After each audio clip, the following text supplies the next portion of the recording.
perfectly timed. Second day, I thought that almost like a Montgomery County thing. I was like, what?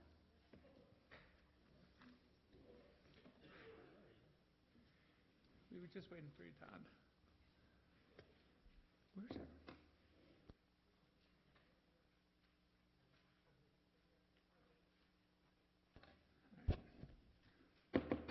We could call this work session to order. Council members could turn to page 1. We'll call up our Director of Public Works, Mr. Steve Walsh, for fiscal matter contract 1. Page 1. Hope we're not holding up from the streets and a little snow out there a little bit. Good afternoon. Mr. Chairman, members of the council, it is snowing a little bit outside.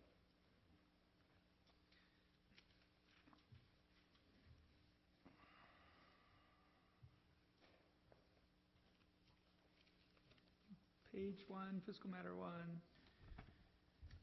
Eastern Sanitary Landfill. Administration is requesting approval of a contract with Stearns, Conrad, and Schmidt Consulting Engineers to provide landfill gas design services for the Eastern Sanitary Landfill. Contract commenced November 7, 2018, would continue to February 15, 2019, may not exceed $25,000 unless the council approves it. If approved, the contract would continue through the completion period of the project, and that's in the May time frame. Compensation may not exceed the amount appropriated for the services, and the estimated compensation total is $70,338. Certainly the landfill is a really highly regulated item for the county, and landfill gas is a big issue. There's two parts to the project. One is expansion of an air curtain system, which is a specialized system along one edge of the landfill, which pumps air in to keep the migration of methane out the one side. That protects houses along Lorelei Beach Road. The other part of the project is normal methane gas extraction system around the cell of the landfill using more traditional methods. But the issue there is we have 5 years to put that in, and we're coming up on the deadline for the approval of that, the installation of that work. And this is not related at all to the smell issue associated with the Honeygo Rubble landfill, which I know in a couple of the districts get a lot of complaints about that. So this is in no way related to that. This is related to the methane coming out of our landfill. Any questions or comments from Mr. Walsh from the council? Easy enough. Thank you very much. Thank you. Appreciate your work. Thanks. And I can now call up Mr. Keith Dorsey, Director of our Office of Budget and Finance. And if the members could turn to page 3, and that would be Resolution 112-18, page 3. Where's Mr. There you go. Okay. Hello, Mr. Dorsey. Good morning, afternoon. The first item is a request for approval of a resolution for the adoption of the debt policy. You recall came to you a couple of months ago with this proposed amendment to our policy to accommodate a couple of changes. One is to recognize the changes that occurred in code, which county code, which indicated the size of the revenue stabilization reserve account, where there was previously a 5% minimum. In the law, we were in practice doing a 10% of revenues set aside as a reservation against possible revenue downturns. We formalized that 10% level earlier, with council's approval, as well as stating officially what the floor is at 7% of revenues, with not staying down at that lower level for 2 or more years. There were some other minor modifications in terms of some of the language, in terms of making it clear we were using. We had the opportunity in our debt policy to consider stable debt payments as opposed to stable debt service amounts. That's only a short-term effort we're doing in order to get through some tough times, but overall, long-term, the county still believes that the best approach in terms of paying off its debt, maintaining it, getting it all in terms of the general fund paid off within 20 years, getting, a minimum 50% paid off within 10 years, is to go with the stable debt payment, debt service amount in terms of paying the debt amount paid off each year. Those are the only major changes that occurred in the debt policy, and we're asking you to approve it. We delayed it from the fall, if you recall, so that the Spending Affordability Committee would have an opportunity to look at it, and that occurred. And we talked through some issues there, and so we're asking you again to approve the debt policy. Any questions or comments from the members? All right, why don't we do page 6, resolution 13? Yeah, we just have this spending affordability looked at it just to double check, but everything makes good long-term sense, I think. Okay. The next item, fiscal matter number 3, is the conditional purchase agreement. In other words, our equipment financing package for $87 million. That money would go to pay for various pieces of equipment. I believe you have in your package on page 8 a listing of things for public works, which would be trucks, mowers, trailers, heavy equipment, $25.6 million. Fire apparatus, in terms of trucks, utilities, vehicles, $25.7 million. There was a question someone may have had in terms of there was somewhat of an increase in the amount to be financed. We did include in this package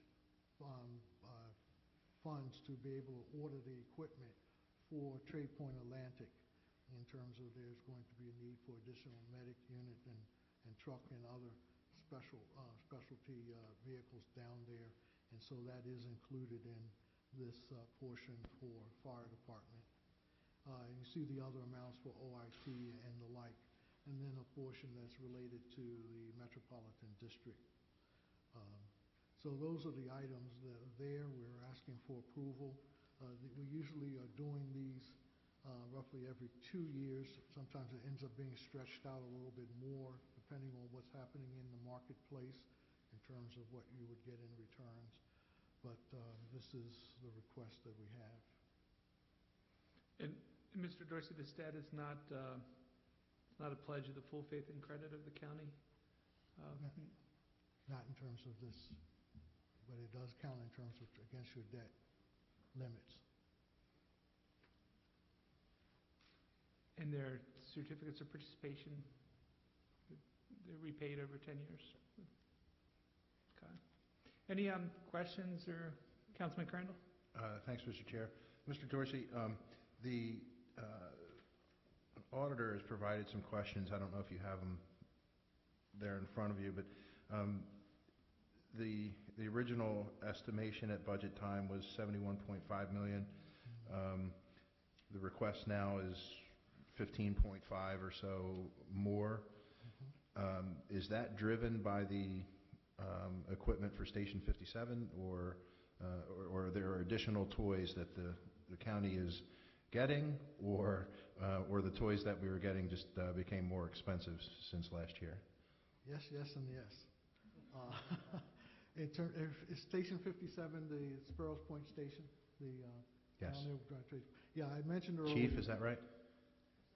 Station 57, Sparrows Point? All right, thank you. Yeah, I mentioned earlier when I was going through the list, I mentioned the fire department equipment. Yes, that includes that we have to put in for additional equipment down there. Down there, we're going to need another ladder truck. We're going to need an engine. We're going to need a medic unit, and we're going to need a Cardox unit, I think it is, one of the specialty units down there. Okay, and that obviously was not anticipated That's correct. last April, right? Right. Okay. And then the other question I have here, I see it says, please provide a sense of the county's pace of equipment purchases in recent years. And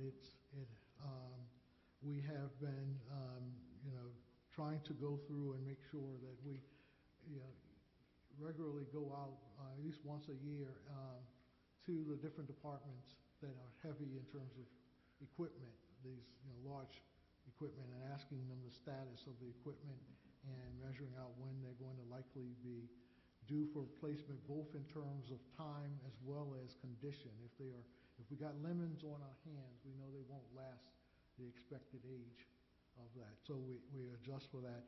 You also have, in terms of IT, some items that are coming in that we trying to address through the equipment financing.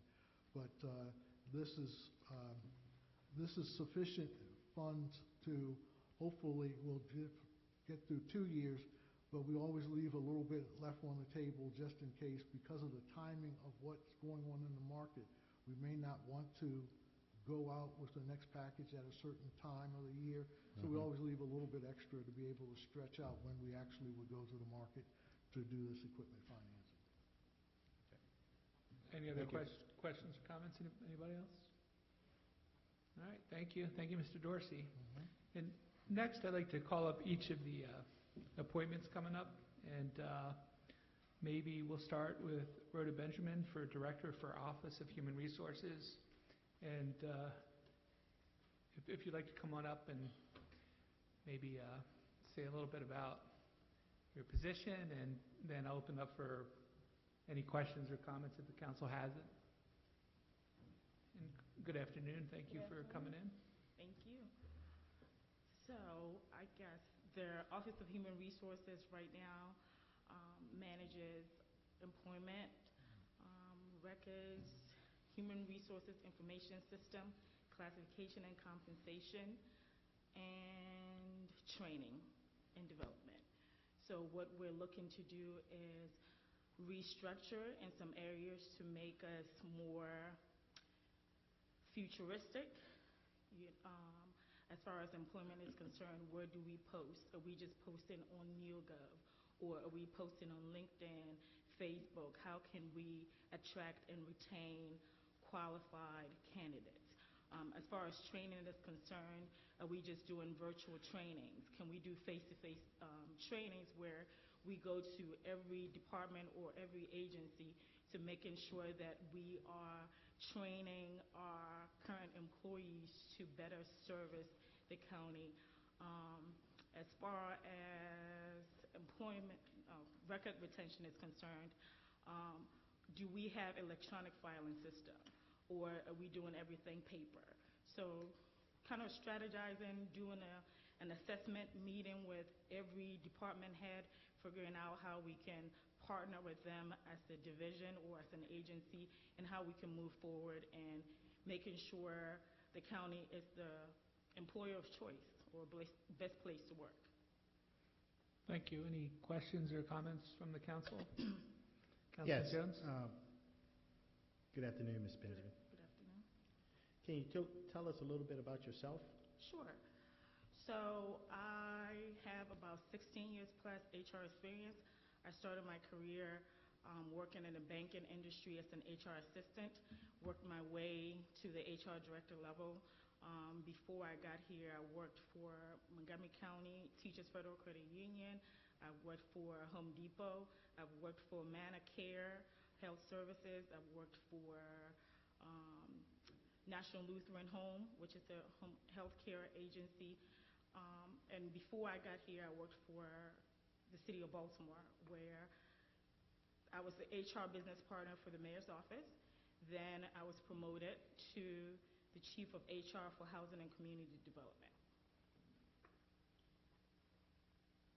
Any other questions from the council? I know a lot of the members have talked one-on-one with the different recommendations or for appointment, but any other public questions, Councilman? Yes, Ms. Benjamin, which mayor did you work for? Mayor Pugh. I worked for both Mayor Pugh and Stephanie Rawlings Blake. So I onboarded Mayor Pugh, I offboarded Stephanie Rollins Blake's team. Thank you. You're welcome. Any other questions? All righty, well, thank you. Thank you for coming in. Thank you. If I now could call up Mr. Jeff Mayhew, Acting Director, Department of Planning.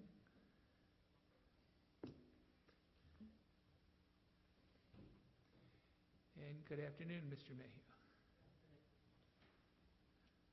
I think we all know you pretty well.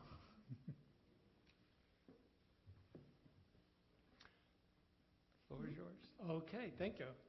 I think you're all familiar with some of the functions of the Department of Planning. We do community planning. We are in charge of developing the master plan. We're a reviewing agency for proposed development.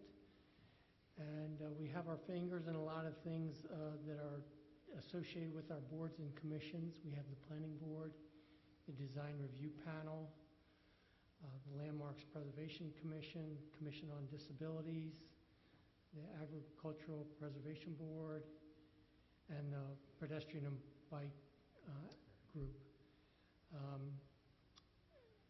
Associated with the land use, we have a housing component that does the federal funds, uses federal funds. And another big function that the department does is operate or manage the contractors with the homeless shelters. So the big project coming up for FY 2020, as you well know, is the comprehensive zoning map process. So we're gearing up for that, and we'll have some outreach with the public and yourselves later in the spring. Questions or comments for Mr. Mayhew? I know Councilman Pizzelka. Thank you, Mr. Chair, and thank you, Mr. Mayhew. So I just want to point out some things. I've known Mr. Mayhew. I'm new on the council, but I probably have known Mr. Mayhew longer than anyone here on the council. I met Mr. Mayhew when he was a community planner for Councilman, and he worked with Councilman Lou DePazzo. Wow. Do you remember him, Jeff? I do. You can't forget Lou DePazzo. If you look at the information we have in front of us, you'll see that next to Mr. Mayhew's names are the letter AICP. And so those letters stand for American Institute of Certified Planners. And it means that Mr. Mayhew is recognized nationally among his peers as being qualified as a planner. And I think there's something to be said for that. During the time that I worked with Mr. Mayhew, Baltimore County was renowned for its planning efforts, not only for the urban-rural demarcation line, but also planners from around the state would come to Baltimore County Planning to seek. We would provide preparation for becoming an AICP planner. It's kind of like for architects, it's American Institute of Architects. It's a professional certification, CPAs, and so this is that equivalent for planners. And Mr. Mayhew was an important part of that. When I left county government to go to work in the mayor's office, I tried to recruit Mr. Mayhew to join me in the mayor's office. And Mr. Mayhew's, as Ms. Benjamin said, his employer of choice was Baltimore County, and his heart was with Baltimore County. When I went to the governor's office, I tried again to recruit Mr. Mayhew to join me in the governor's office, but again, his employer of choice was Baltimore County. And when I was working with Mr. Mayhew, I trusted him. His current staff trusts him, and there's really something to be said about that. I think he's done a great job. I think that Mr. Mayhew deserves very strong consideration from this council and from the executive to be, I would say, not only the acting director, but the director of planning in Baltimore County. Thank you. Councilman Marks? Thank you. I'll echo those comments. I think, Mr. Mayhew, you've been a true professional You're someone that I certainly can trust. You provide good advice, and I wholeheartedly support your nomination. Particularly want to thank you for your work with downtown Towson. I think one of the great legacies of the former county executive, both Kevin Kamenetz and Don Moeller, was their work on downtown Towson, and both you and Ms. Van Arsdale were a key part of that. I just had two questions. First, now that I'm approaching my third rezoning process, I have benefited, as I think my colleagues have, from having a staff member assigned to us. Is that something that you think will be replicated in the 2020 process? We could examine that, but what I'm trying to focus on is make sure I have a complement of staff to be ready for that. I have a fair amount of vacancies I'm trying to fill ahead of time. Okay. Because I'm already starting to get questions from people as to when they can start applying and that sort of thing. So I think it'll be helpful maybe for you all to kind of brief us as soon as you can on that process. The second question has to do with the idea of community planning. I think it has been devalued in recent years. We have all these community plans out there. We don't do community plans as much as we did in the 2000s, I think. Is that something that you think might have some relevance in coming back? I think the outreach effort from the county executive dovetails with that outreach associated with developing community plans that support the overall goals of the master plan. Yeah, I think the last community plan we adopted might have been the Perry Hall community plan that I helped write, and then I think we did the Ruxton, like Roland Ruxton one, but we haven't done many in quite a number of years. I think they're valuable tools. I really do. Other questions, Councilman? On Mr. Marks's comment, I know that Ruxton Riderwood, I believe, was done in 2010. So that is, we're 8 years beyond that. And I think there is something to be said for plans that are tailored to specific communities, because Baltimore County is not a homogeneous county. We're a diverse county, and I think there's no department better suited to, and especially now with County Executive Olszewski, we've got a team of his neighborhood outreach people. His team, it's a very talented team. I know that the planning staff, just in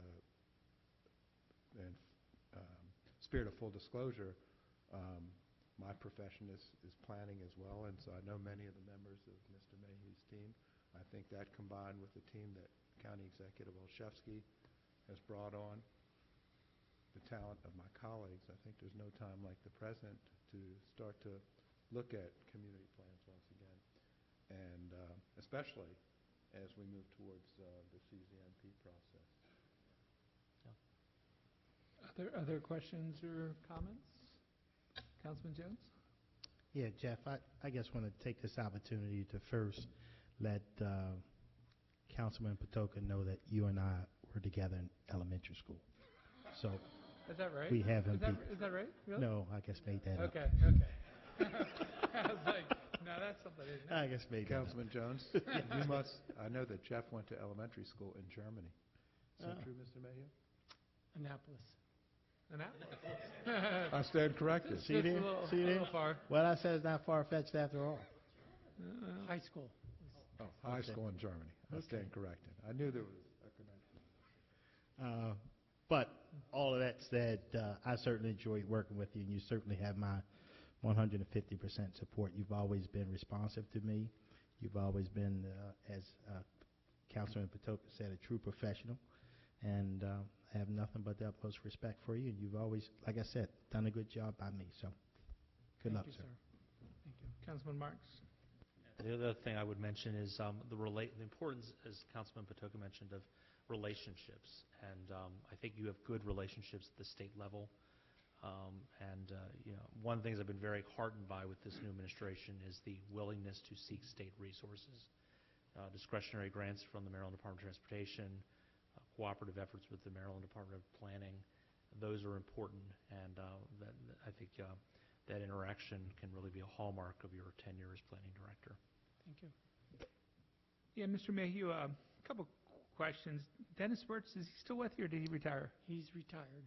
And then, I mean, I know you got a lot of vacancies. Like, Kathy Slaybach, do we have somebody that's replaced her for our bike and pedestrian We go-to have person? someone, Jesse Bilick, is running the pedestrian and bike advisory committee, so we think she can grow into that same role that Kathy had. Yeah, because I wouldn't mind really understanding, once you fill some of these vacancies, who are the new people? Like, I really got along great with Dennis Wirtz, and doing CZMP together, he was exceptional.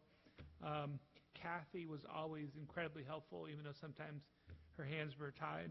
And, really, because the Department of Planning, I have people right now that are running ideas by me, and I've been waiting to kind of have things settled on your side and get some of these positions filled, and then I'm going to start sending them to you, and then you can figure out where they go. But yeah, I think it's such an important department, and I definitely really much appreciate your advice and your help as well. You've been great.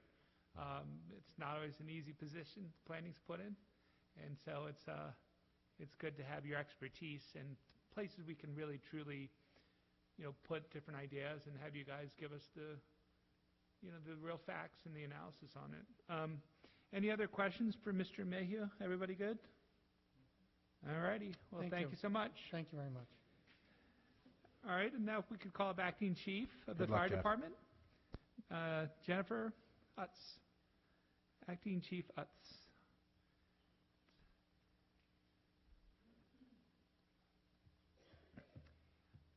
Good afternoon. Good afternoon. How are you? Good. Good. So I'll try to follow suit here. I don't know if I can, Mr. Mayhew. But anyway, my name is Jennifer Albert Utz. You can call me Utz because it's just easier. But so the Baltimore County Fire Department is a very unique combination fire department in that we have 25 dedicated career staff stations 24/7, 29 volunteer companies that operate independently, but under the auspice of the fire department. We run over 135,000 calls a year for service. 80% of those are emergency medical services. So our demand continuously increases. We keep up with the pace of it. We have a well-trained professional workforce, regardless of whether the affiliation is career or volunteer. For me, I am next month a 19-year veteran of the fire department. I started out as a firefighter EMT, came up through the ranks, went back to school when I was a captain, completed my undergraduate and graduate degree programs at Johns Hopkins University. Degrees are in management with an emphasis in public safety leadership. I am also a graduate and a designee of the National Fire Academy's Executive Fire Officer Program, which is a 4-year applied research program. Again, just some more work in research and leadership. As far as my intent for the fire department, I've already hit the ground running. I've been here. I've been exposed. I know the business in and out. I have the luxury of having just an amazing workforce, from the newest employee all the way up to senior management. These folks are energetic. They're passionate about what they do. The few things that I intend to work on is developing a strategic plan for my agency to ensure that we have a clear vision. Our mission never changes. Our mission is to answer the next call in queue, to do so safely and responsive to the community, but to have a vision kind of created so that everyone from the ground up knows exactly what their part and their role in the agency is. Sometimes that's cloudy for folks. Diversity is key when we look forward to recruitment, retention, and also promoting people up through the ranks. How do we mentor, guide, and recruit diversity? That's very, very important for this agency. As we connect daily with our public, we need to be representative of that same public. Beyond that, the long-term sustainability of our volunteer fire service. We've seen mergers in the past few years, which was recommended through a report commissioned by themselves. It was necessary and appropriate to have those mergers, but we need to look forward many, many years to come of what our volunteer fire service looks like in Baltimore County, because they do augment us in our operational needs. As far as that, I'm glass half full. I'm energetic. I'm ready to be here, so I'm happy to serve even in the acting role. Any questions or comments for Chief Utz? Councilman Jones, our Chief, Councilman Jones. Chief, I just want to, again, congratulate you and certainly wish you well. Hopefully, you too will be permanent soon. I think you have done an outstanding job. I have watched you from afar, and I know your predecessor, and he and I will have many talks about, the leadership in the department, and everyone has nothing but high regards for you and your abilities, so I support you as well. Thank you, Councilman. Sure. Councilman Pateka. Chief, I just want to thank you for what you do for the residents of Baltimore County in terms of your public safety efforts. I want to thank you for meeting with me and helping me understand. When I was campaigning, we knocked on over 11,000 doors, and far and away in the 2nd District, public safety was the #1 priority for the majority of 2nd District residents. And so protecting us with what your team does is part of the public safety agenda I hope to forge moving forward as a councilman. And just I want to wish you good luck and also thank you for meeting me to help me understand better what the needs of the firefighters are. Thank you, sir. Any other questions or comments? Mr. Chair? Councilman Crandall? Sure. Chief, thanks for, as the councilman said, thanks for meeting with me personally and answering some of my questions. I also want to thank you for coming down to Edgemere on Saturday night and partying it up a little bit, just a little bit with the, you were in uniform, you weren't partying, but with the volunteer fire company there, a very successful volunteer company, and I know they appreciated you being there. And in advance of your confirmation as permanent, I just wanted to do a little advance congratulations. You would be the first woman, first female fire chief in Baltimore County history. So we'll have a big cheer that evening. Hopefully that evening comes sooner rather than later. So congrats. Big cheer. Thank you. I would expect a party from her. We would be invited, of course. She had the party. She would be in uniform, though. I do own civilian clothes. There you go. Not many, but a few. Any other questions or comments? All right, thank you. Thank you so much. gentlemen. All right, and now if we could call up our Acting Director for Department of Permits, Approvals, and Inspections, Mr. Mike Moeller. Good afternoon, Mr. Moeller. Good afternoon, Chairman and Council. Mike Moeller, Acting Director of Permits, Approvals, and Inspections, and all that says everything to do with development plans, plans review, zoning, inspections, permitting, even the towers all fall under me. My background is, I like to talk about it now as my first half of my adult life, as I'm in my second, was spent as a management level for Diageo, which is the largest alcoholic beverage company in the world. And my last tour of duty there was managing 7 states, 32 independent wholesalers with a business unit of a $70 million business unit responsibility.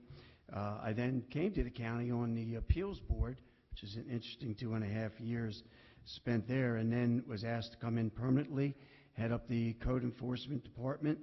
Along with those duties, I was also asked, because of my business experience, to be the hearing officer on 2 major cases involving the detention center, which was an 18-month tour of duty.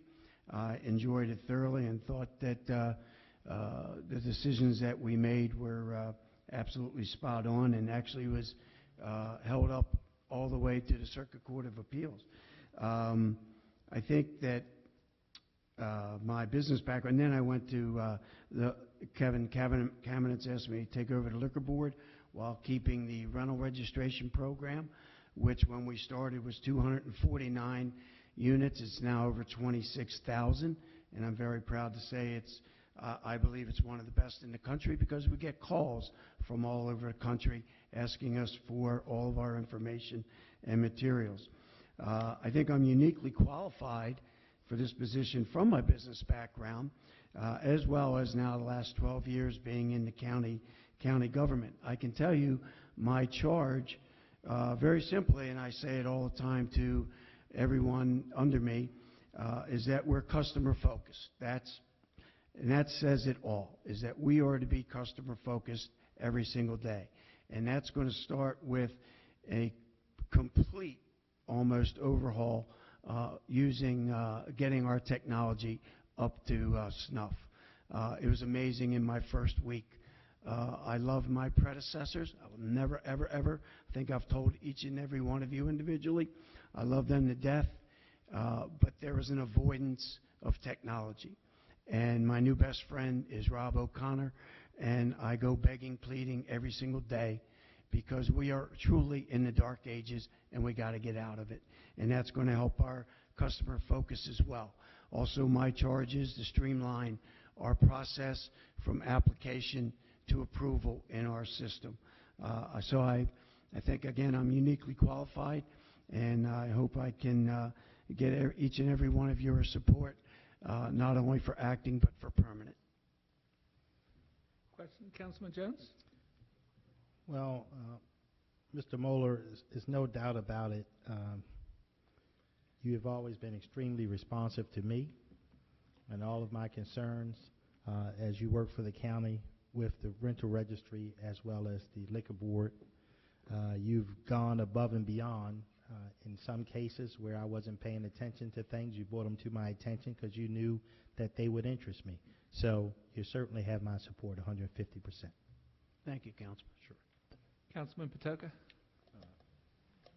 Mr. Moeller, thank you for meeting with me earlier last week, I believe. And we talked about the Reisterstown Road corridor, and I'm hoping and I know that I'm going to give extra effort to this, and I'm hoping you join me in this, that we ensure that every prominent corner on the Reisterstown Road corridor is not ordinary, is not in disrepair, but is spectacular. So our goal is for all of our prominent corners to be spectacular, from Reisterstown and Slade to Reisterstown and Nailers Lane to Reisterstown and Berryman's Lane, the entire corridor. It really needs a lot of work, and I'm hoping that we can do some intensive code enforcement, but not in a punitive way, not to punish, but to make the corridor spectacular so that Reisterstown Road is a place where people feel good, where they have a sense of place. And I think that what your agency does is critical to make that happen. I know I'm totally committed to it, and I hope that you'll join me in that commitment once your appointment is affirmed. I can tell you, Councilman Nance, I've actually had the landscape manual delivered to my office last week after our discussion, and I look forward to sitting down with you and going over what is possible and what we can do with that. It is a thick manual, and I'm sure you, if you haven't already had it, I will send it over to you if you don't already have it. And there's nothing that looks better on a commercial corridor than an intense landscape buffer. Mr. Mayhew might agree with me.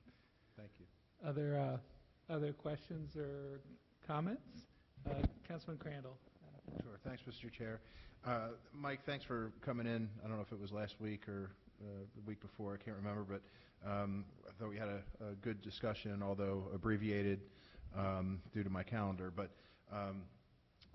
just want to stress to you the importance of the rat eradication program that, and you know how important this is to my district and to others' district as well. It's a government program that it works, and I view it as an investment, so we don't go back to where we were before. So I just wanted to stress once again how important that program is to us. I know that there are fiscal challenges as we approach the budget in every agency. But that one, as I said, that one will put us further in the hole if we don't keep up what we're doing. Something that your department just nailed it in terms of effectiveness for a government program. So, I also am really heartened to hear you talk about streamlining the processes and adding technology to the processes of certain permits. And I've heard stories of folks that they have to get several signatures on a permit, and they spend a half a day sitting on a bench and across the street, which I don't know is fair to our property owners and citizens and business people. So I'm really heartened that you're taking that on and looking for ways to, frankly, bring more efficiencies to the department. So thank you for that. Thank you, Councilman. I can tell you that the statistics that I have been given so far on the RAP program, as you say, it's undeniable the success that program has had, and I commit to you absolutely we will make it work within the budget we have, because we're looking also at some public-private solutions to raising of buildings. So we'll make that budget work because statistics absolutely bear it out. And oh yeah, you're going to the raising, the permit, the raising permit size issue that we spoke about. Is that what you're talking about? Well, I'm really talking about public-private where we need to take buildings down. I can give you one example. It's actually in Councilman Quirk's district, where already I have 2 builders who are interested, who are not or are more than interested in us working our relationship where we transfer the property over to them, and they've committed to taking down the building and building something back. So the cost to us is basically nothing, and we'll get our tax dollars back. Makes Mr. Dorsey happy. So we'll get those tax dollars back into our coffers, as well as not putting out money to raise a building and letting the private market take care of that. And you also mentioned the permitting, and you're absolutely 100%. There's no reason that your constituents can't sit in their homes and get a fence permit or an electrical permit, and that's where we're going to head to. We're trying to alleviate people from taking a half a day, coming out, sitting in that hallway on a bench, waiting for a permit. So we're trying to move at light speed, and hopefully we'll get there in light speed. Councilman Marks. Thank you. Thank you very much. Your position is the ultimate problem solver. 80% of our jobs, it seems, are dealing with tall grass, rats, garbage that's put out a week ahead of the scheduled time, abandoned properties, and you're absolutely key to getting those things addressed. You have exceptional staff in your office. Lionel Van Domelen has always been responsive. Adam Whitlock is terrific. I mean, you just have great seasoned professionals in your office. I do want to thank you in particular for the work we're doing regarding the pet cemetery, and hopefully we can get that resolved this term. I intend to support your nomination. I think you're an excellent choice for this, and like your predecessor, you will be a proven problem solver for us. Thank you. Thank you. Councilman Patoka. Just a quick question, Mr. Mueller. Are we looking, since what your agency does is not unique to this county, are we looking at best practices across the region, across the state, across the country? Absolutely. I've done that my entire career. I'm not that big an ego that I can't steal something. If somebody does it better, let's steal it. I have no problem with that. Any Thank other you. questions or comments? Yeah, I would say I do see one of Mike's best friends in the back, Bob Latshaw, and I think it's important that Mike understands that sometimes with government that policy often intersects with relationships. And I know Mike definitely has a lot of good relationships. He's been in government a long time. He knows how things sometimes work, and I think that's something we all could fall back on with Mr. Jablin before you, is every time I had a problem, I couldn't get it fixed Arnold usually figured out a way to get it fixed, which was great, and he handled so many of my problems. I can't even tell you how many, maybe hundreds and hundreds of problems that I couldn't fix. Arnold often intervened and figured out a way to either solve them or be the bad guy that couldn't solve them, one of the two, which was very helpful. And just on a personal note too, I did want to know that beside Mike being very active with Baltimore County government and truly understanding how relationships work and how policy works, he's also very, very active in the community. And he's well known in Catonsville because he's been the head of the women's basketball team for many, many years, and he's been exceptionally successful at that. I mean, not only state champion in 2017, but state finalist in 18 and 500 wins and lots of trips to regional finals. And so not only is he a very dedicated public servant, but in the community, everybody knows Coach Mike, and he does a phenomenal job in the community as well. So I happily support your nomination. Mr. Moeller, so I coach basketball as well, and we're headed towards the playoffs. So if you have any really, great plays that you'd be willing to share, you know my number. Absolutely. Thanks. Any other questions or comments? All righty, thank you. Great Thank to see you. you. Anything else from the council or Mr. Bostrick before we adjourn the work session? All righty. Well, thank you all very much for coming in, and please be safe out in this snow. Take care.